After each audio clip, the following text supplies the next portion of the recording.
Yeah. So, there were two components in the budget for 2023 that we submitted last March or April that were removed, or actually reduced. One was in equipment, capital equipment, and the other was in contract services. So these pages that I gave you represent those two spreadsheets of data representing the items included in each. And I understand you may have some questions. I thought we had answered some of these questions at the initial budget hearings, but items number 1 and 2, the first 1 and 2 on the priority on the left-hand side of this yellow spreadsheet, those are not in the 4010 account, so we can ignore those. However, item number 1 is to replace our existing firewall. There's actually 2 of them. Those are out of service. They cannot be updated by the vendor. They're not under any kind of service contract. And as a result of that, we need to replace those firewalls. As you know, firewalls are what blocks malicious attacks to our network, so I consider those vital. The next item, which is the second number 2 on the left-hand side, that is for a Cisco DNS protective device. The DNS is what provides our domain name services. When somebody converts a number, an IP number, to a name, that's the device that does that conversion. That also is out of service and needs to be updated. Again, I consider that a critical device. Which one was that? That's item number 2, the second number 2. Forget the first 2 on the list. Cisco Umbrella DNS. It's called Cisco Umbrella DNS Protection. Okay. Item number 3, going down from that list, that is actually a switch at DES that is obsolete and needs to be replaced.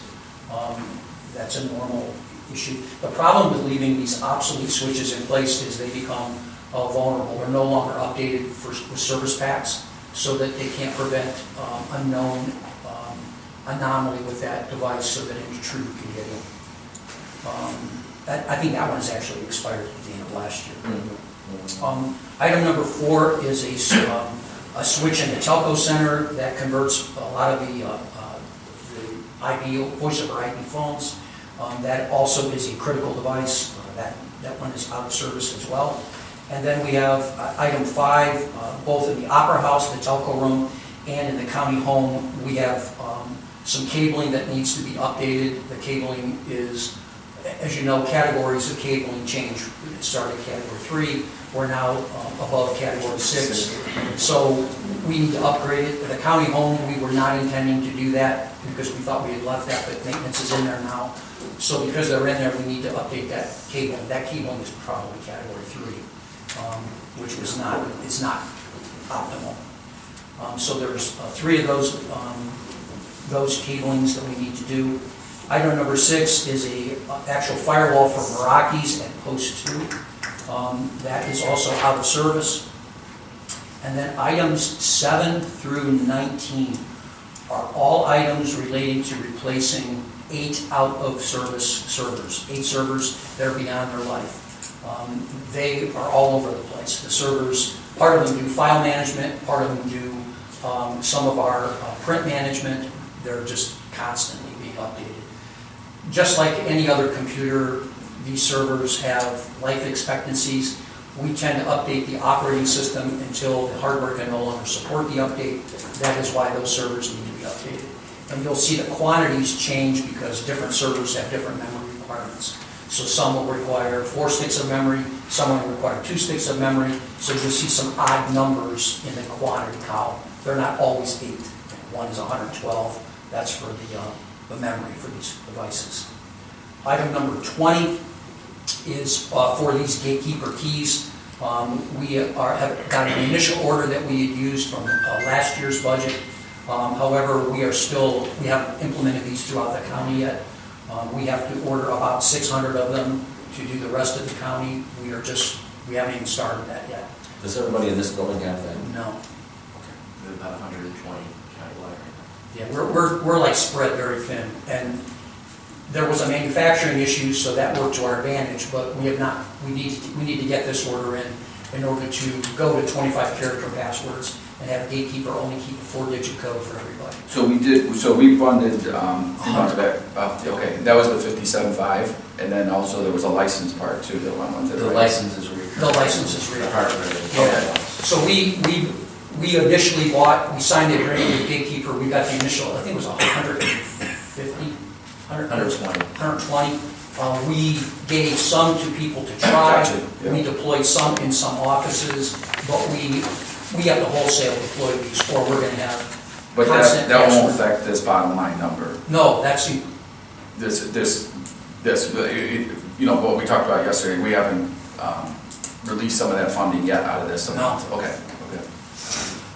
item number 21 is for voice routers at the annex, the courthouse, sheriff's office, jail, this building, and DES. Those are all obsolete, out of service. I think that was one of the devices we did pull from 470 and brought here, which was probably not a good thing to do, but we lived on those for a while.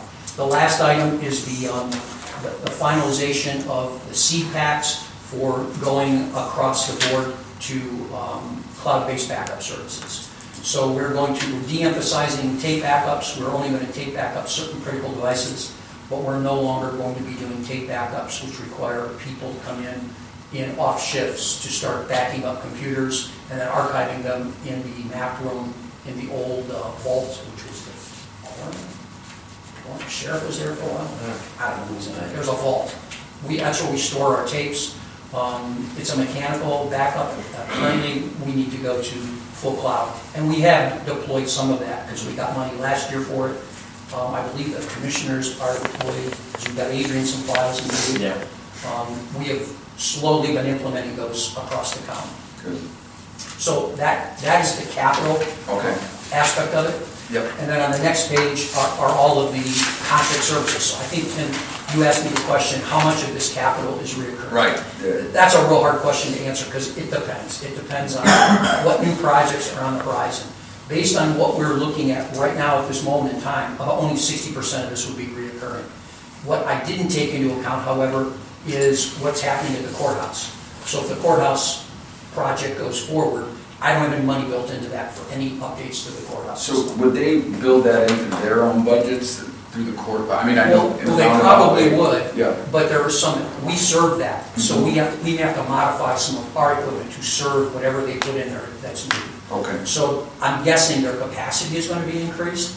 Our switches may not be of the right size to be able to handle the new capacity. Okay. So we don't know that until we see what that final plan looks like. Though that may be similar to how this building was done and maybe included in the actual cost of cost. Like the switching was done. Bid package? Yeah. Yeah. Some new technology. But so the 60% roughly, you know, obviously that's subject to change, but so you think on an annual basis you'll have to continue to update this and get.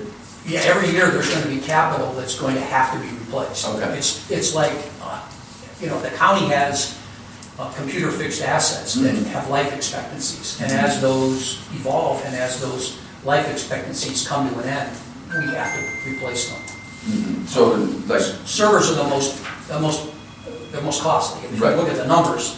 But some of those servers are going away, right? Well, that's so the it should goal. start. Yeah, You know. so we've already gone from almost 200 servers to down to the 120-ish.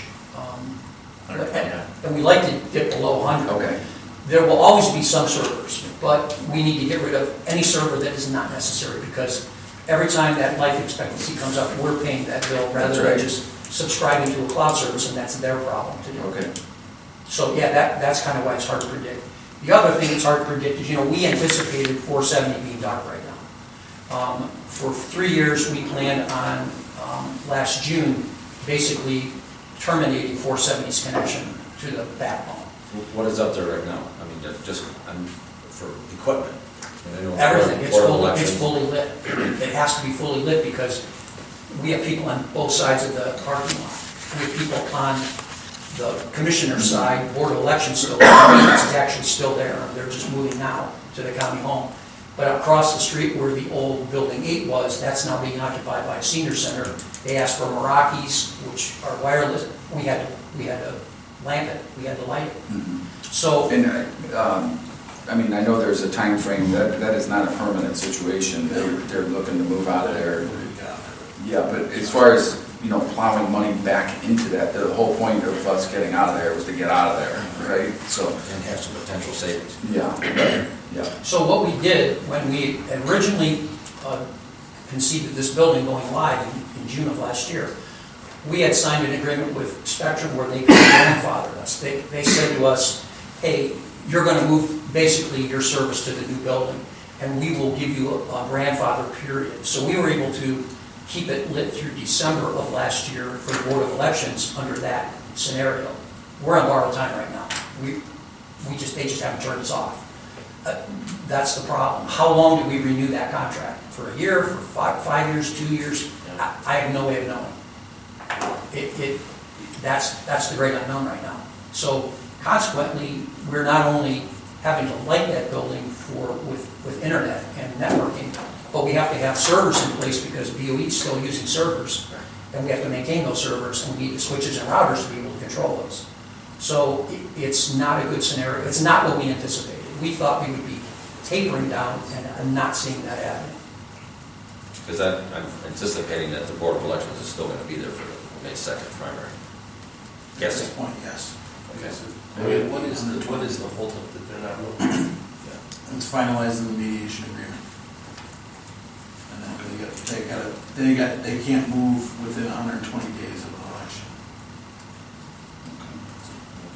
And then we did the same thing kind of in a miniature form with the county home. When you guys closed the county home 2 years ago, a year and a half ago, we were going to 4 years ago? 4 or 5. Well, it's been on there since I've been here, so it's got to be.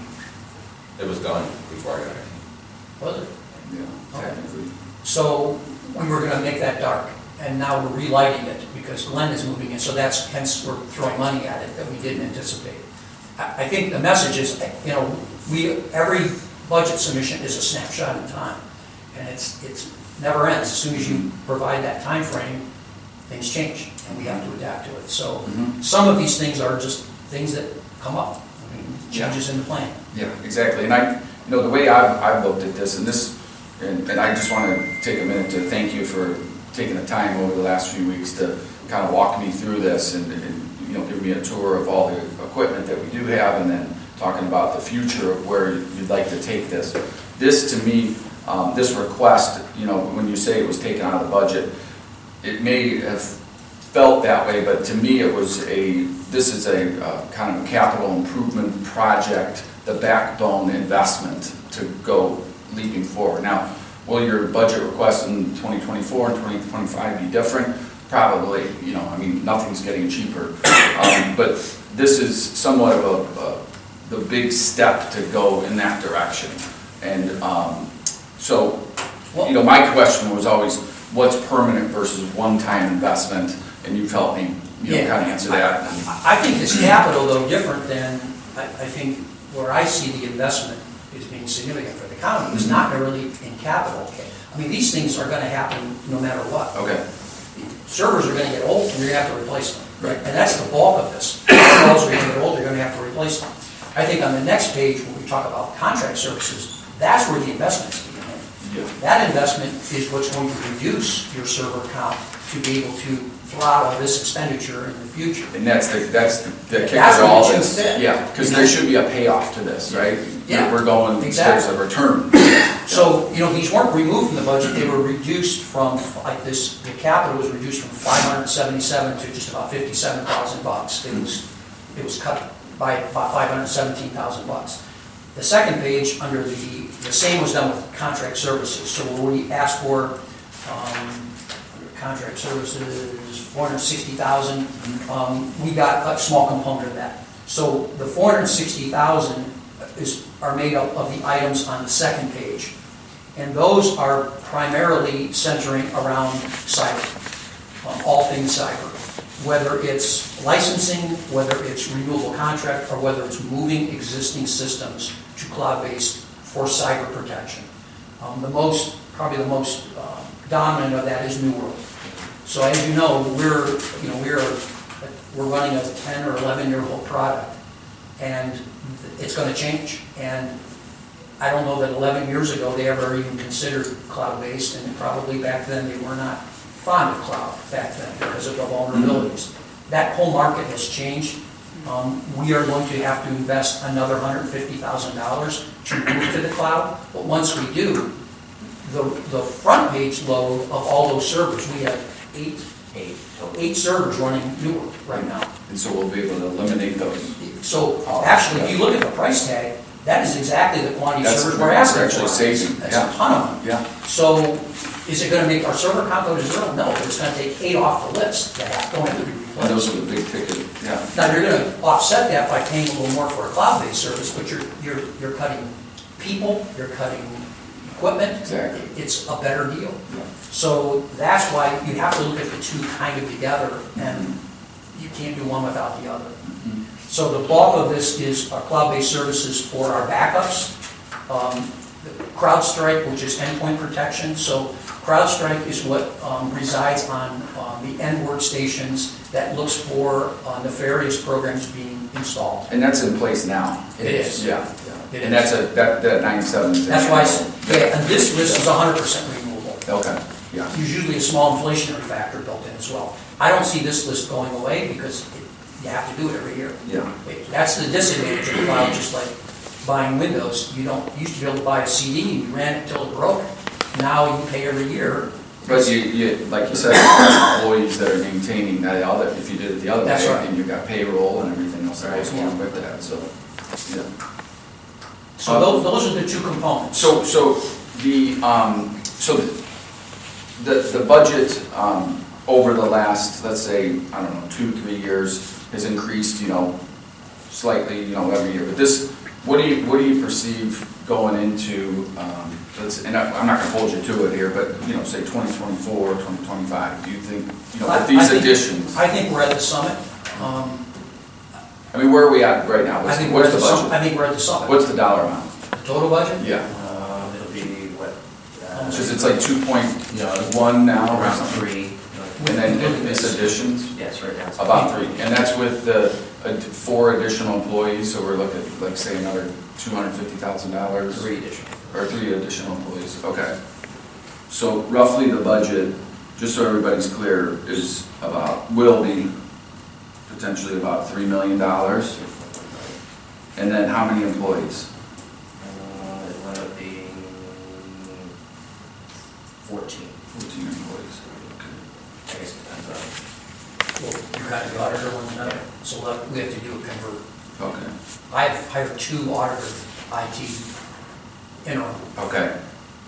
And those are under auditor? As of right. Right now, they Yeah, are. but you bring them back? I have to bring them Okay, back now. okay. Yeah.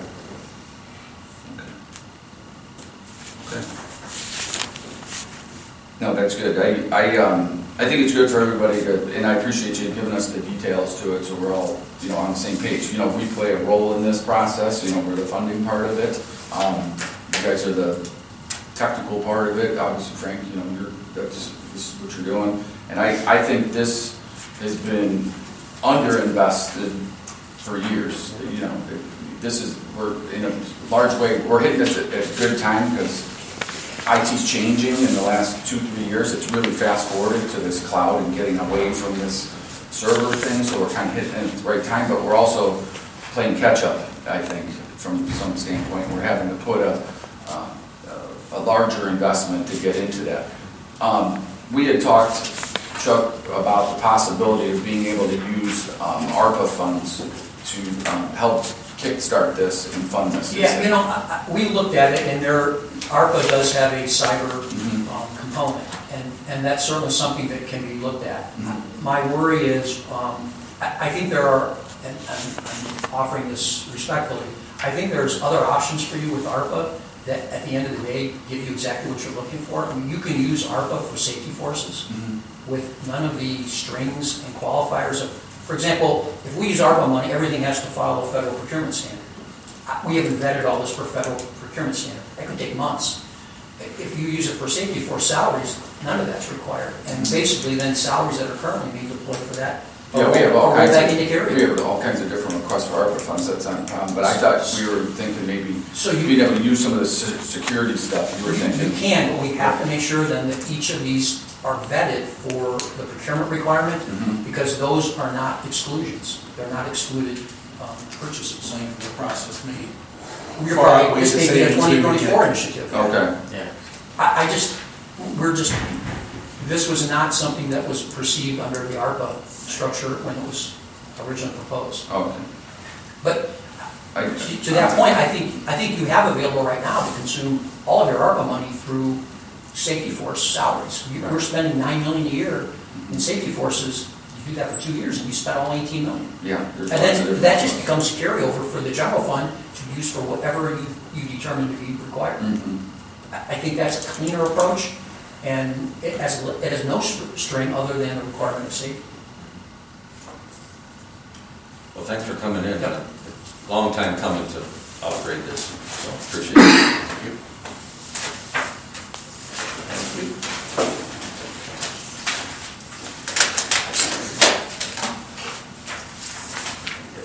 What else, sir?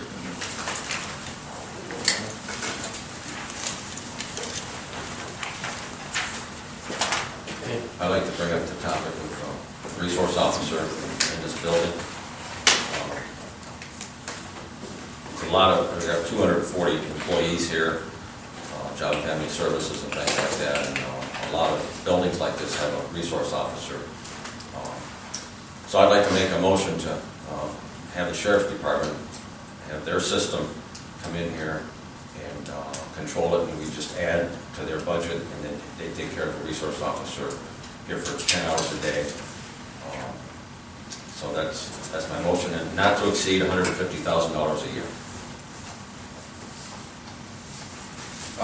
So you have a motion, do we have an agreement, or we talk to anybody, or the sheriff about this? Talked to the sheriff a little bit, and then Jim Flay said we don't need an MOU.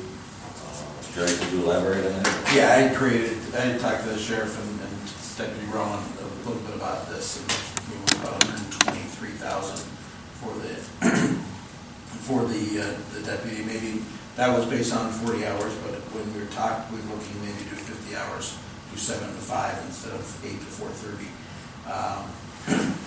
So that number will go up some. We did throw together an MOU, and just kind of quickly, just so we can define what, who's responsible for what, and what's going on there. That would be an additional cost. Initially, we had to get the phone down at the front desk and computer and get that set up to be able to monitor the cameras throughout the building, so they can see what's going on. So there's additional upfront cost for us to get those done. But Jim Flays did comment that it doesn't need to be an MOU, and I just want something in writing. Sheriff Hildebrand and I talked after a JFS meeting last week, and just kind of decided let's just do it through email, so that it documents what who's doing what, rather than having an official MOU. Yeah, I agree. I agree. I think we need to do something there.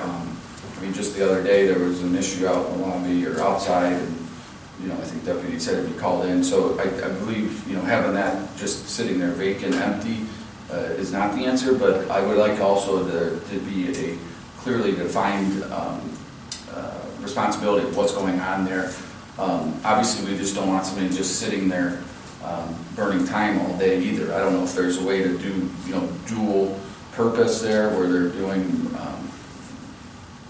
maybe some other type of responsibility or job function throughout the day, other than just, I don't. Yeah, I don't know on that with regards to what the sheriff's deputy Yeah. permitted to do under their contracts, or union Well, contracts and such. I think we have, with this new building, I think we have over 160 cameras, and nobody's viewing them. The officer, just my perception of officer could get here 7 in the morning and start check all the entrances, review the late afternoon or the night camera before, and always have somebody down at the main lobby. There's just the potential of something going very negative is there.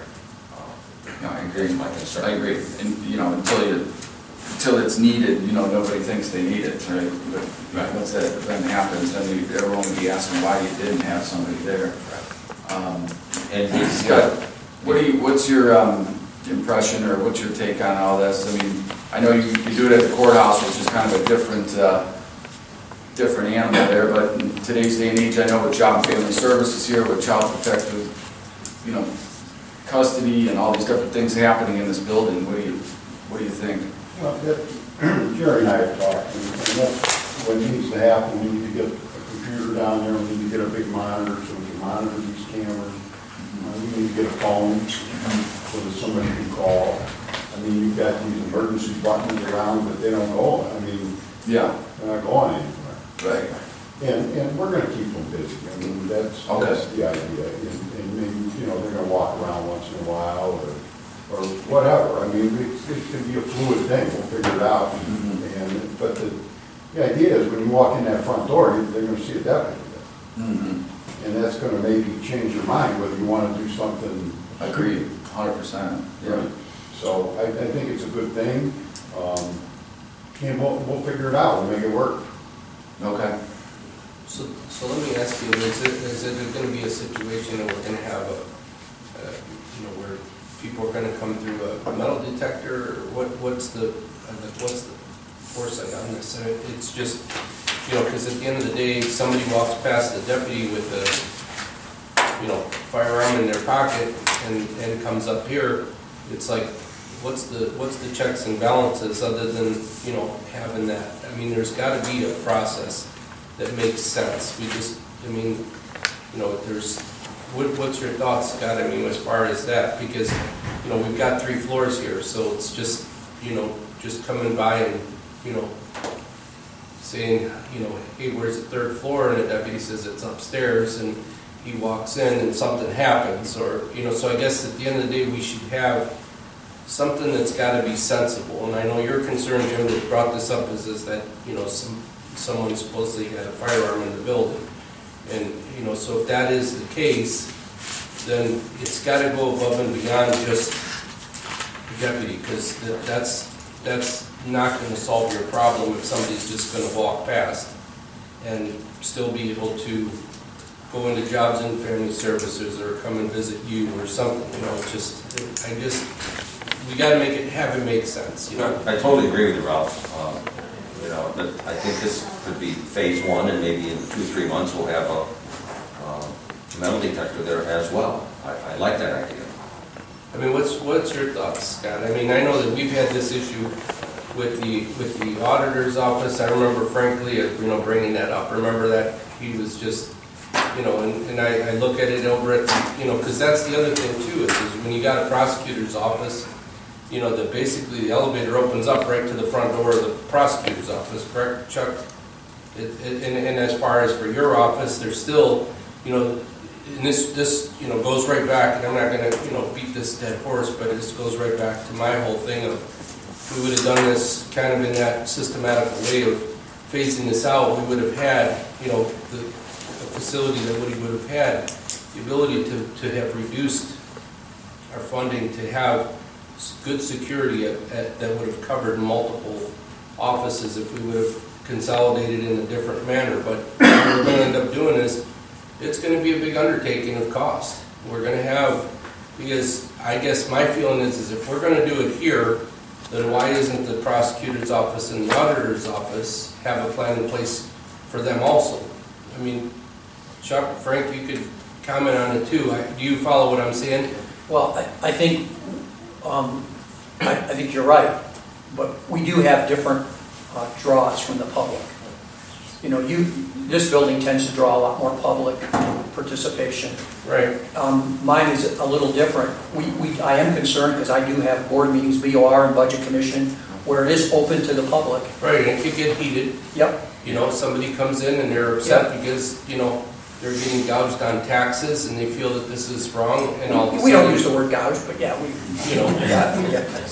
But I think I think to Jim's point, I think there's steps. And for example, we didn't have key card access to any of my building before we put it in last year to one section, and now we want to expand that to the other departments because I'm in 5 different locations.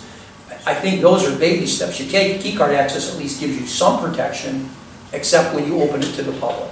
And how we fix that, I'm not sure. But, you know, we're stuck with a 200-year-old building that you've got what you got. And I don't know that I don't know that the solutions are exactly identical of this building versus the square. I don't know. Right, and I just think that, you know, my other concern too is having one deputy by himself in a situation. He's basically, you know, that's not a safe environment either. You know, I think that Scott, you would probably agree, you know, just having one deputy to be able to do this, you know, has a confrontation in the lobby and then what, you know? I'm just saying there's a lot of variables in this, and it's not, it's just, there is no magical answer to it. But I think that, you know, if it's gonna be done I think there's gotta be a complete plan in place that this is gonna be, you know, we're gonna have, if it's going to be a metal detection entry point, you know, then we have to be able to look at it as that. And then when we're in a situation is that, you know, if we're in a position that we're concerned about viewing cameras, that deputy is not going to be able to continuously be able to view cameras while he's checking people in. You know, and so there's just a lot of these issues that are in place that I just don't want to make a bad decision in the sense that it's not a planned process. I think that it's a valuable concern. You know, I know we've spent a lot of money here within this building to try to make areas more secure from being able to have a situation of, you know, vulnerability. You know, and there was a lot of money that was put into place with the key cards and a lot of the different things that you guys have done, you know, even through your office to assist this. But I'm just thinking is, you know, how, you know, what else can we do? And then, you know, just to be able to make sure that, you know, this is done right, you know, because I think that there's a value to it, but I think that the traffic needs to be possibly, you know, figured out how it's going to be done at the entryway. If there's going to be a metal detector in place, and then obviously we need to look at, you know, securing some of our other, you know, county buildings too. So I want to, you know, and here's the thing is the sheriff's office is 100%, you know, capable of being able to do this, and I wouldn't want to have anyone else here. You know, I know that some of the county offices hire security departments. That's not the way that we're going to do this. We're going to hire, you know, and it's going to be in coordination with the sheriff's office, because at the end of the day, we want to have that direct communication with the sheriff's office. But I think that this is good that we're talking about it.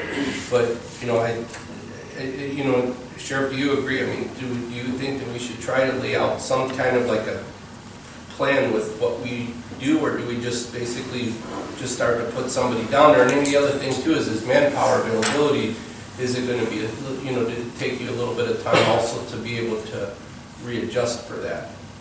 Well, this is a start, and we're ready to do it. We've already, you know, put it out there if anybody's interested. Okay. Because the conversation's been, you know, all along. You know, the problem is, it's like when we're looking at the new courthouse, everybody, including employees, are going to have to go through that magnetometer. And that would be very difficult to do in this building, because you've got so many employee entrances, and let's face it, you know, more than half the time when there's a disruption is because of an employee, or a disgruntled employee, or whatever. So that would be very difficult in this. I mean, you can do it, but it would be very costly and very difficult. And I think that this is a good start, and then we can go from there and see what we think and see what you guys think and see how it works. And you think that dollar amount you came up with, what was it, 125,000 or 100? That's a, what is that for? Is that 2 salaries or? That's salaries and benefits. Salary and benefits. Okay. And then because it's a 50-hour week, we're going to have to fill that other 10 hours with a part-time person. But most of the time it's going to be the same. You know, there's going to be one deputy that's going to do, you know, 40 hours. But then he's going to have vacations and, you know, that kind of stuff. And then that's how we do it in the courts. Is they work 10-hour shifts. and then we fill that other 10 hours with a part-time. Okay. And then be training 2 officers, maybe 3 for that particular job. What's the question? You'll be training 1, 2, or possibly 3 to do this task. That's going to be all part of the court services division. Okay. So, you know, those guys, they'll flip around, they're used to it, they know what they're doing. And Do you want to take or you may already have, but an assessment of that workstation? I know there is a security room behind that station that has all the connections to, I don't know where it all goes, but whatever all that stuff is, and alarm systems and... well, yeah, that's Jerry and I have been talking about that. You know, we're going to, I'm assuming there's a plug there for a phone. I'm assuming there's, you know, plugs there so you can plug a computer in. Okay. And then, I have no idea what the cameras are, and I don't think anybody does at this point. Right. I mean, we don't even know if they work. They work. Do they work? There's 160 of them. You're going to need like probably 10 monitors to watch. Well, you know, and it's just like the courthouse. There's a whole panel. Yeah. Yep. And maybe they're motion sensitive, I don't know. Yep. You know, if there's no motion, then they don't need to look at it. But we got to figure that out. It's all new. And I'd like to research the ARPA funds for police officers too, because if that's the easiest route to take, then I'd like to research that. So would we, so possibly we could use ARPA for that, you think, Jerry? Yeah. Okay. It is security, so. Okay. Well, I'm in favor of, you know, researching this further and getting the ball rolling for sure. I just don't know what the end product will look like. You know, again, we just don't want somebody just sitting there to sit there. It's got to be, you know, a defined purpose of exactly what they're doing. And that's not my specialty, so we're going to rely on you guys to be able to do that. So how do we sit with this? Then you want to put together something, Jerry, for next week? Well, I'll continue everything with staff, we'll go back and forth, so get everything detailed on what it is. Okay. I don't think we necessarily, because we don't need an agreement, it's not necessarily something we need to come back to the board. I would just need something from the board saying, move forward with that, and we can start working on getting the appropriations transferred over on that too. Okay. So just to be clear, so if we approve this motion, that'll give you the ability then to get this rolling. Yes. We need to find what they're going to look at. Yeah, that's what. Right, that's why I would just so that it's a little more decisive and clear. I mean, do you want to try to just put something together for next week that we could review something a little more clearly so that we just have something to... Yeah. Yeah, I can do that for next week. Okay, let's do that. Clear motion on what everything needs to be. And then also, Sheriff, then we could just work with you as far as just giving us some ideas of what you think, and almost set up a security plan for the building for us to be able to just have something in place for that, so that everybody kind of knows, and some of these doors have access. And I think the other thing too, and you got a valid point with the employee part of things, is that that is, I mean, you're 100% right. I think that's truly a concern with the employees. And is it a situation where we try to control some of the entry points also, for an employee? Well, I think to some extent they are limited. Employees are limited going into only, the areas where they are supposed to work. It's not like, even our cards, I can only come but like up the here. exit doors, But I can only come in certain ones. Right. Like, I don't even know if I could go to floor 2 through the stairway. You know what I mean? I don't, like if I even tried to, I don't know if I could. You can. Yeah. Not be set up that way. But it would be good to, like, I think what Ralph is saying, to have a security plan put together for this building, Mm-hmm. I mean, obviously the presence of a sheriff's deputy sitting there is a pretty strong signal, but, I think there's more to it as well. I think by creating this plan, we're gonna learn a lot. Because a couple months ago, there was And a, it's gonna change, and quite frankly, nobody wants to go down there and sit there for 40 hours and not doing anything. Right, and nobody, You yeah, know, Right. we're gonna have things to do, we'll think of things to do, okay, you know, we're gonna keep them busy, otherwise, nobody's gonna wanna do them. no, Right. You know, so, you know, like I said, this is a new venture in this. because we were actually thinking originally when we were building that down there and designing it, that would be more of a receptionist area, informational area, ombudsman that would help walk people through the building to get them where they gotta go, and informational more so than the security. I think that, or at least that was my perception. so. Which, to be quite honest with you, I mean, that this is going to also be able to assist with that. Yeah. And that's I what I'm guess- getting at. Yeah, you gotta look at it as, we were gonna probably spend X number of dollars to try to hire for that position to begin with. That, you know, when they come in, they're gonna say, you know, where's the building department, they're gonna be able to say third floor, you know, Right. turn right or turn left or whatever. And it's gonna kind of, so I guess, I'm not trying to make it sound better or, you know, more of a deal, but we're saving money in the sense that we're probably gonna be able to utilize that position to kind of accomplish that part of what we were struggling with anyways, when people come in. You know, how many times do people go to a county building that are residents? Maybe, you know, once every few years, they come in, where's this at? And it's, so I think that this is a big advantage to having that also, you know. So I totally think this is a good idea, and I think that we need to, you know, let's just try to finalize something for next week then that we could try to move on, and then we'll get that going, so.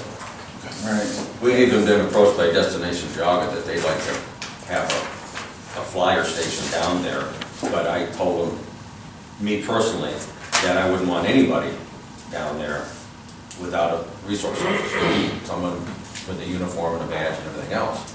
So we could possibly, after the resource officer is in place in a couple of months, then we can have somebody come in with our approval, of course, somebody like Destination Jogga, help with directions and maps of the intriguing things in Jogga County. So I think this opens up a lot of good things, good positive things. Do they have a brochure rec in Forest Avenue that's been in the lobby since I started? And it's still there.